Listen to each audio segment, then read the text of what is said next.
वक्त मेरे साथ एडवोकेट प्रियंका रावत मौजूद है, जो कि जन अधिकार पार्टी में सदस्य भी है। अब वो मेरे साथ क्यों मौजूद है ये आपको बता देते हैं। आगामी त्योहार होली है और होली को लेकर बहुत विवाद जारी है। इसको कल मैंने आपके साथ एक चर्चा भी की थी, खासकर होली को लेकर। लेकिन होली को लेकर एक हिंदू मुसलमान वाला विवाद फिर से हमें जन्म लेता दिख रहा है कि होली पर मुसलमान ना आए। वही पूरा विवाद हिंदू मुस्लिम का उत्तराखंड प्रदेश में भी देखने को मिल रहा है।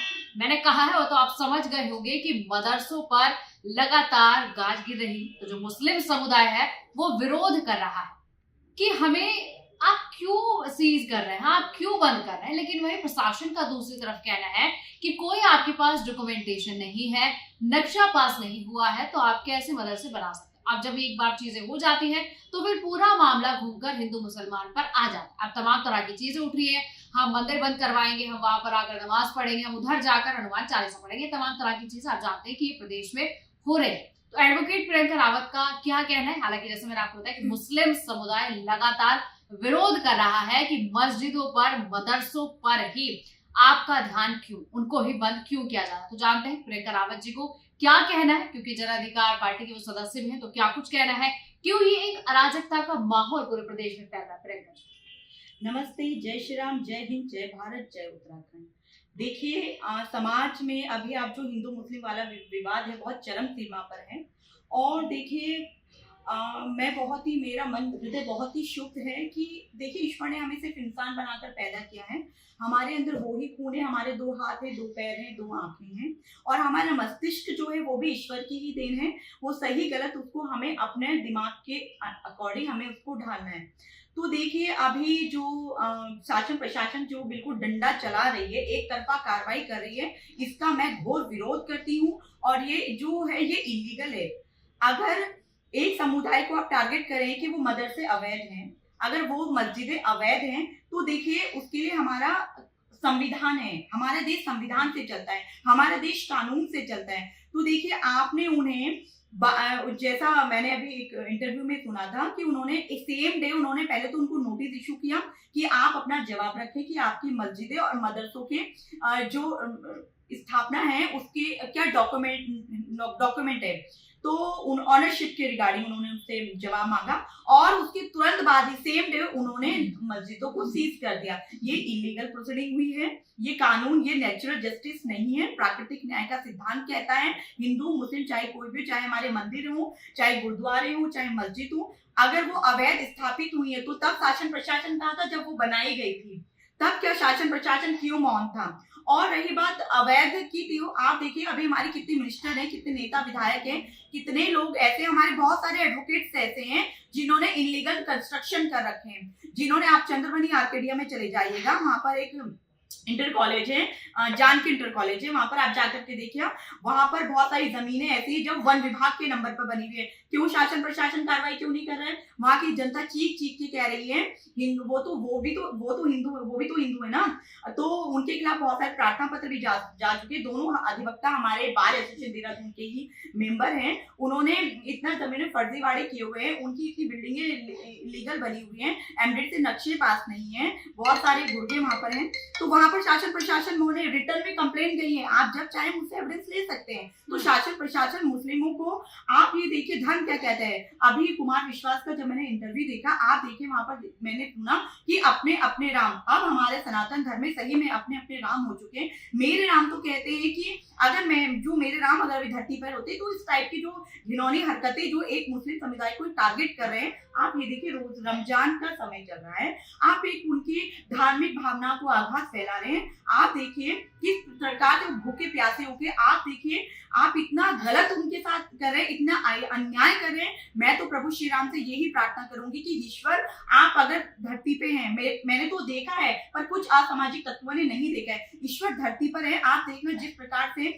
उन्हें प्रताड़ित किया जा रहा है, उसका खामियाजा ईश्वर उन्हें ब्याज सूद सहित उनको वापस करेगा। आप एक समुदाय को टारगेट करें, और ठीक है आपको सीज करना था तो कम से कम उनका जो रोजे हैं ये 1 महीने के होते, इसके बाद आप कर लेते। तो तो ये सब चीजें सही नहीं चल रही। अच्छा प्रियंका जी, आपने कहा कि देखिए बिल्कुल आपने सही कहा कि रमजान का ये जो पाक महीना चल रहा है और इसमें जैसे हमारी अपने सनातन धर्म से हमारे भी त्योहारों से आस्था जुड़ी होती है, ऑब्वियसली उनकी भी आस्था बिल्कुल। जुड़ी हुई है। तो एक सवाल ये भी उठ सकता है कि आपने इसी महीने क्यों टारगेट किया? आपने 28 तारीख को आदेश पारित कर दिया था, उसके बाद आप कोई प्रोसीजर से चल नहीं रहे हैं, डायरेक्ट आकर धड़ल्ले से आप लोग उनको बंद कर रहे हैं, तो क्या टारगेट सिर्फ रमजान के महीने में ही करना था? देखिए जब आपने देखिए एक नेचुरल जस्टिस जब होता है ना, जो प्राकृतिक न्याय होता है, भगवान का न्याय होता है ना।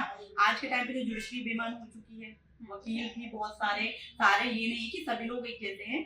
तो देखिए मुझे लगता है कि जब 1947 देश आजाद हुआ था तभी रमजान का ही महीना था।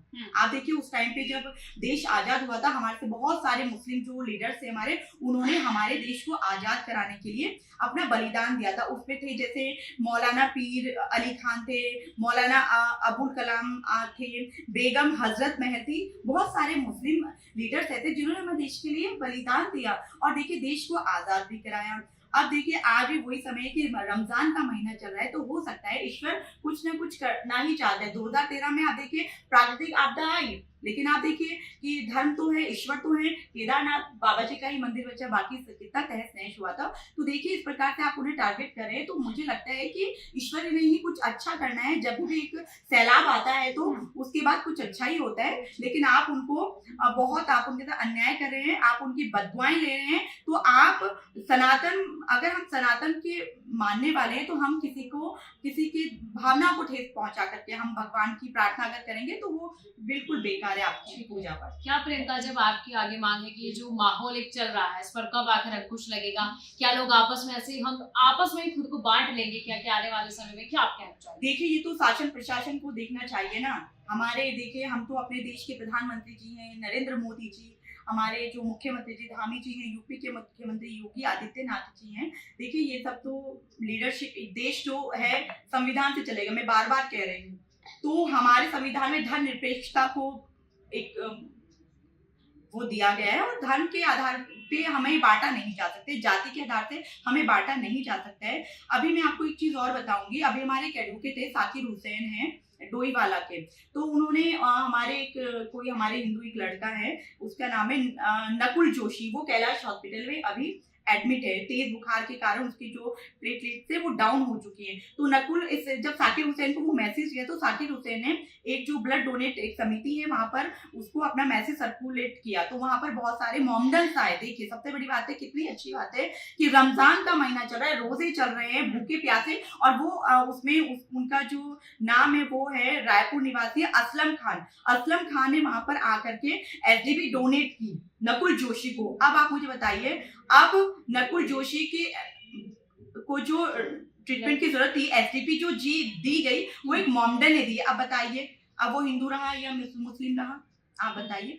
तो ये सब चीजें हैं, ये हमारा खून आप काटेंगे तो मुसलमान का भी लाल निकलेगा, हिंदू का भी लाल निकलेगा। हमने बोला हम छत्रपति शिवाजी महाराज के देश में रहते हैं, हम सनातन के मानने वाले हैं। तो देखिए हमें किसी से डर नहीं है। जो हिंदू को डरा रहे हैं ना, हिंदू खतरे में, हिंदू कतई भी खतरे में नहीं है। जब भी किसी भी धर्म का व्यक्ति तानाशाही करेगा, औरंगजेब बनेगा, कोई भी हमारे देश के किसी भी व्यक्ति को, चाहे हिंदू हो चाहे मुस्लिम, अगर हिंदू मुसलमान को प्रताड़ित करेगा तो हम हिंदू का विरोध करेंगे, अगर मुस्लिम हिंदू को परेशान करे हम विरोध करेंगे। तो देश संविधान से चलेगा, कानून से चलेगा, और जो हमारा देश है हमें सिर्फ इंसानियत के फेवर में काम करना है। ये सब चीजें हिंदू मुस्लिम करके हमें देश को नहीं बांटना है। तो मेरी सभी हिंदू भाइयों से यही निवेदन है कि आप बिल्कुल भी मत डरिए, हिंदू कभी भी खतरे में नहीं रहा। हम छत्रपति शिवाजी के देश में रहते हैं। आप देखते हैं किस प्रकार से उन्होंने मुगलों से उस टाइम पे जब औरंगजेब का शासन था, किस प्रकार से उन्होंने एक देश को किस प्रकार से भगवा लहराया था। तो देखिए हर धर्म का अपना एक चिन्ह होता है, प्रतीक होता है ना। अब ठीक है, हमारा तिलक है तो हम तिलक से हमें पहचाना जाता है हम हिंदू हैं। अगर मुस्लिम है वो टोपी से पहचाना जाता है वो कि वो मुस्लिम है, बुर्के से पहनाया जाता है। तो हम सब एक हैं। ईश्वर अलग अलग रूपों में, अल्लाह रूप में है, राम रूप में है, वो सिर्फ इंसान के ही रूप में होते हैं। कभी भी जब हमें जरूरत है इंसान ही बनकर कर आते हैं। तो अल्लाह, ईश्वर, अल्लाह, सिख, ईसाई, जो भी हमारे हिंदू मुस्लिम जो भी हैं, हिंदू मुस्लिम सिख ईसाई, हम सब आपस में भाई भाई हैं। और होली में इस प्रकार से जो ये कर रहे हैं कि हम मस्जिद में जाके हनुमान चालीसा पढ़ेंगे, ये बिल्कुल भी सही नहीं है। अगर वो कह रहे हैं कि हम मंदिरों में जाकर नमाज पढ़ेंगे, तो ये बिल्कुल भी सही नहीं। पढ़ने के लिए कोई कुछ भी पढ़ सकता है, ईश्वर तो कभी नहीं बोलेगा ना। अगर मैं हनुमान चालीसा मस्जिद में पढ़ भी लेती हूँ तो क्या फर्क पड़ता है, अगर नमाज अगर हनुमान मंदिर में हो भी जाती है, क्या फर्क पड़ता है।